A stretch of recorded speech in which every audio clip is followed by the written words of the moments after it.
JD agreement. तो 50% जो सिडको में ट्रांसफर करना पड़ता है उसके ऊपर जीएसटी लगेगा। तो और जेडी करेगा उसके भी जीएसटी लगेगा। तो 2 बार जीएसटी लगेगा कि एक ही बार लगेगा? उसमें 2 बार नहीं, 2 बार। सो इंसिडेंस ऑफ टैक्स 2 बार आएगा, बट कंप्लीट वैल्यू 2 बार नहीं आएगा। उसका पूरा कैलकुलेशन होगा। सो यस, टैक्स ज़्यादा जाएगा, बट ऐसा नहीं है कि एग्जैक्ट डबल जाएगा। इट में भी हाँ पर सेमिनार कर रहे हैं। Definitely we have a lot of esteemed guest with us today. लेकिन इस knowledge sharing and informative seminar के साथ साथ जो यूनिक ओकेजन है, जो मोमेंटस ओकेजन है आज जो हमारे सामने आया है, उसमें यह है कि आज हमारे नवी मुंबई के सारे एसोसिएशंस एक साथ आए हैं। Let us not miss this unique opportunity. और मैं आप सभी का स्वागत करता हूं। Solution relevant to clients' complex challenges. In the process, they have built a family of 300 plus that include 10 partners, 6 associate partners, and more than 90 plus chartered accountants. Perfectly balanced experience and youth. They recognize that today's complex financial world requires simplicity and authenticity. They solutions that are technically sound, innovative and actionable. Their greatest assets are 3 lakhs no tax, 3 to 6 lakhs 5% tax था, तो उन्होंने slightly modify कर दिया है। सो 3 lakhs to 6 lakhs की जगह उन्होंने 3 lakhs to 7 lakhs कर दिया। तो 1 लाख रुपए वहाँ पे उन्होंने बढ़ाया लिमिट, और फिर 6 to 9 का जो लिमिट था उसको 7 to 10 कर दिया। सो इन वे गवर्नमेंट ने क्या किया कि अगर आपका टैक्सेबल जिसका सैलरी है आइदर 10 लाख या अप टू 15 लाख रुपीज़, तो उनको नेट 10 लाख रुपीज़ का टैक्स सेविंग होता है। सो ये बेनिफिट खाली न्यू टैक्स रेजिम में है, ओल्ड टैक्स रेजिम में कोई टैक्स बेनिफिट नहीं है। So this is not a direct tax question, but in this budget there was no like announcement so far, so whether the affordable housing is being given the status of industry. But I think that considering the benefits which are associated with affordable housing in terms of raising money and all that part, the government should consider giving the status as a industry to the. और उसका valuation जो है वो जो development rights के हिसाब से हो रहा है, वैसे ही unsold inventory at the time of redevelopment. So अगर उसके लिए बोलो तो उसके ऊपर जो उसी के बाद की सेल के ऊपर जीएसटी नहीं लगता। सो कोई भी राइट्स जो यहाँ पे सिडको का एग्जांपल देते हैं वो 60 इयर्स तक वैलिड होती है। So now only thing is what we will be doing is allocating it for a balance period और मे बी से 60 years. So this unfortunately Navi Mumbai के रियल एस्टेट इंडस्ट्री में आज पहली बार ऐसा हम सबको देखने को मिला है कि जितने रियल एस्टेट डेवलपर्स काम कर रहे हैं, डेफिनेटली बहुत सारे चैलेंजेस हमारे सामने आते हैं। कभी हम सेंट्रल गवर्नमेंट के पास अपोजिशन करते हैं, कभी state government, Navi Mumbai municipal corporation, CIDCO वगैरह। सारे रियल एस्टेट डेवलपर्स ने साथ में आके ये डिसाइड किया है कि हमारे जितने एसोसिएशन है, 10 associations together have come on one front today. और ये जो यूनिटी दिखाई है, जो एकता दिखाई है सारे रियल एस्टेट एसोसिएशंस के द्वारा, इससे और जितने भारी संख्या में सारे रियल एस्टेट डेवलपर्स ने, अपेक्षा से ज्यादा लोगों ने इसमें आज शामिल होकर जो यूनिटी दिखाई है, मेरे ख्याल से रियल एस्टेट इंडस्ट्री में एक क्रांति लाने वाली आज की जो ओकेजन है, ऐसा इसको मैं कहूंगा। और हमारी इंडस्ट्री के लिए बहुत अच्छा एक कदम, जिससे इंडस्ट्री के आने वाले चैलेंजेस हम सब एक साथ मिलकर सॉल्व करेंगे। लोगों के घरों का जो सपना है, आज एक आम आदमी नवी मुंबई में आता है, उसका एक घर का सपना है, वो कहीं ना कहीं पूरा होना चाहिए, अच्छे तरह से पूरा होना चाहिए। इसलिए हम सब की ये पहल है कि हम सब एक साथ मिलकर लड़कर जो जितने चैलेंजेस हैं गवर्नमेंट के साथ में मिलकर ये जो सॉल्व करने वाले हैं, और नवी मुंबई शहर को सबसे अच्छा शहर हमारे पूरे इंडिया में बनाने की ये कोशिश सारे रियल एस्टेट डेवलपर्स की रहेगी।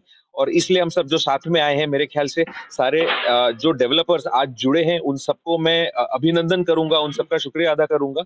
और इसी तरह हमारी यूनिटी जो है एक साथ बनी रहे, और इस शहर को, जो हम सिटी ऑफ 21st सेंचुरी जिसको जानते हैं, पूरे इंडिया में एक मॉडल की तरह प्रेजेंट करें, ताकि हमारा शहर जो है अगले लेवल पर जाके बहुत सारी ग्रोथ, बहुत सारा पोटेंशियल जो इसमें दिखता है वो पूरा अचीव हो सके। और इसके लिए आज हमने पहल की।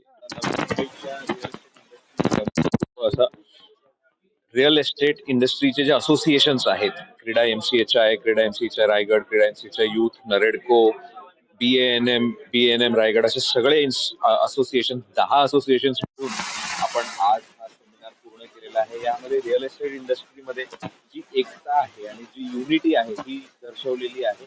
आणि सगळे नवी मुंबईतले डेव्हलपर्स ज्यांचे काही ना काही विषय नेहमी आपल्या सरकारकडे आपण मागणी करत असतो, म्युन्सिपल कॉर्पोरेशनकडे, सिडकोकडे, महाराष्ट्र गव्हर्नमेंटकडे, सेंट्रल गव्हर्नमेंटकडे, इन्कम टॅक्स संदर्भात असेल, जीएसटी संदर्भात असेल, आपण मागणी करू शकतो. सगळ्या डेव्हलपर्सनी सोबत येऊन असं ठरवलेलं आहे की आपण युनायटेड फ्रंट एक पोझिशन केला पाहिजे आणि त्याचा आज पहिला जो इव्हेंट होता तो खूप सक्सेसफुली पार पडलेला आहे. अपेक्षेपेक्षा जास्त संख्येने सगळ्या डेव्हलपर्सने येऊन 500+ डेव्हलपर्सची इथे अटेंडन्स आपल्याला दिसलेली आहे आणि सगळ्या डेव्हलपर्सने सोबत येऊन हा जो नवीन प्रयत्न केलेला आहे तो यशस्वीरित्या पार पडलेला आहे आणि माझी सगळ्यांना मी शुभेच्छा देईन, सगळ्यांना मी अभिनंदन करेन की रिअल एस्टेट इंडस्ट्री जर सोबत आली तर खूप चांगलं काम आपण करू शकतो. नवी मुंबईच्या शहराचा कायापालट करू शकतो आणि लोकांच्या घराचं जे स्वप्न आहे हे चांगल्यारीत्या आपण पूर्ण करू शकतो. तर मी सगळ्यांना धन्यवाद देईन आणि अशाच शुभेच्छा आपल्या सोबत ठेवा.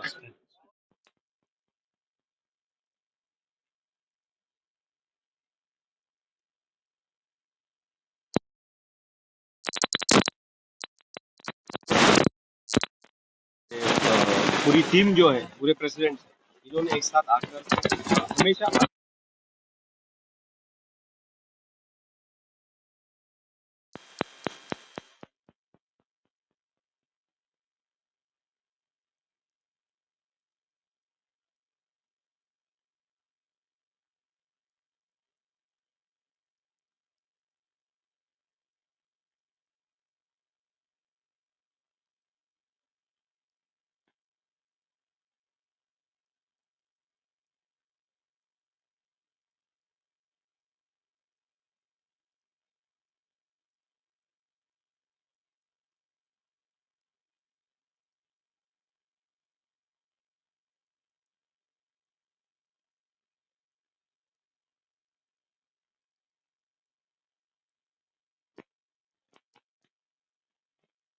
इंफॉर्मेटिव नॉलेज सेमिनार का आयोजन किया गया उसमें आपने आपकी तरफ से बिल्डर्स के लिए एक रखा गया, तो आप क्या कहेंगे किस तरह का फायदा फ्यूचर बिल्डर्स के लिए होगा और किस तरह की नॉलेज आपके जरिए उनको होगी? देखिए, ये जो सेमिनार बिल्डर एसोसिएशन ने रखा है उसका डेफिनेटली बिकॉज क्या होता है कि हमने जो सीखा बजट में से हमने अपना नॉलेज शेयर किया, तो वो बिल्डर एसोसिएशन में जो भी मेंबर्स जो पार्टिसिपेंट्स किए उनको एक आइडिया आएगा कि टैक्स इस बजट में क्या चेंजेस थे जो उनको रियल एस्टेट सेक्टर में इम्पैक्ट कर रहे हैं in terms of capital gain and all. तो ये इस टाइप की जो सेमिनार्स होती है ये हमेशा बेनिफिशियल होती है और वो करना भी चाहिए. सर, इससे नवी मुंबई के बिल्डर्स एंड ग्राहकों के लिए किस तरह का बजट के थ्रू फायदा होगा? देखिए, जो बजट में इस बार जो चेंजेस लाए गए हैं कि भाई कैपिटल गेन का कंट्रीब्यूशन कैसे होना है, कि जैसे अगर आपने प्रॉपर्टी 23 जुलाई के बाद में बेचा, 23 जुलाई 24 के बाद में, तो उसका जो लॉन्ग टर्म कैपिटल गेन है उसके ऊपर आपको इंडेक्सेशन नहीं मिलेगा. अब हालांकि कल जो बजट के बाद में फाइनेंस मिनिस्टर ने जो पार्लियामेंट में डाला है कि अगर लैंड और बिल्डिंग अगर कोई इंडिविजुअल और एचईएफ सेल कर रहा है और वो प्रॉपर्टी अगर उन्होंने 23 जुलाई 2024 के पहले एक्वायर किया है तो उनको इंडेक्सेशन का बेनिफिट मिलेगा. तो ये अगर अपन नवी मुंबई की स्पेसिफिकली बात करते हैं तो यहाँ पे जितने भी यूनिट होल्डर है, रेसिडेंशियल है, तो अगर उन्होंने किसी ने 23 जुलाई 2024 के पहले अगर समझो प्रॉपर्टी खरीदी है और अगर वो बाद में जो बेचेंगे और नया प्रॉपर्टी शिफ्ट करेंगे तो उनको उसका इंडेक्सेशन का बेनिफिट मिलेगा. सो ये बजट का बेनिफिट सब मिडिल क्लास को सबको है.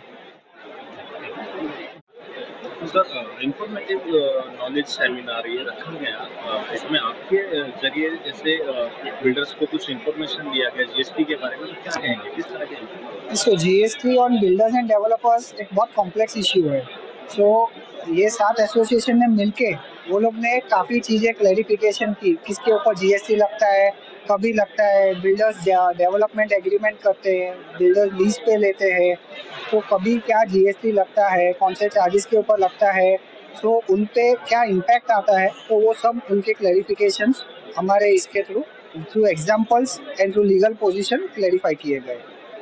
और सर, इससे नवी मुंबई के जो ग्राहक हैं उनको कितना बड़ा फायदा होगा इस सेमिनार के? सो सी दिस सेमिनार में जैसे लॉ तो जो है वही कंटिन्यू हो रहा है. Only thing is it is informative, so maybe everybody will have to channelise it in the right way, जिससे बेनिफिट कितना कस्टमर को होगा, कितना बिल्डर को होगा और कितना गवर्नमेंट को होगा, that everybody has to now get back on a drawing board and decide on it.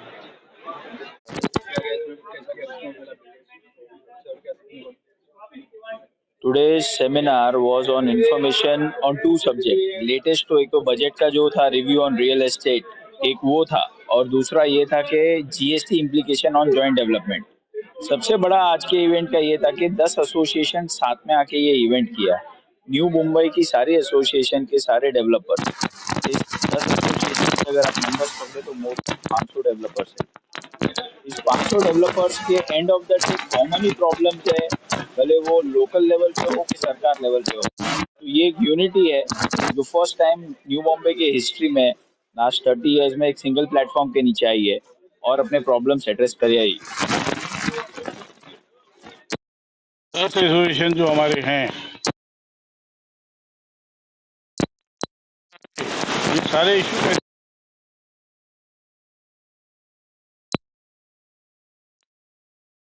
Verification चाहिए, जीएसटी है या डेवलपमेंट चार्जेस है, प्रीमियम एफएसआई है, टीडीआर है, क्योंकि बहुत बड़े पैमाने पे जब नवी मुंबई डेवलप होने वाला है तो बहुत सारे इशू भी हमारे सामने हैं।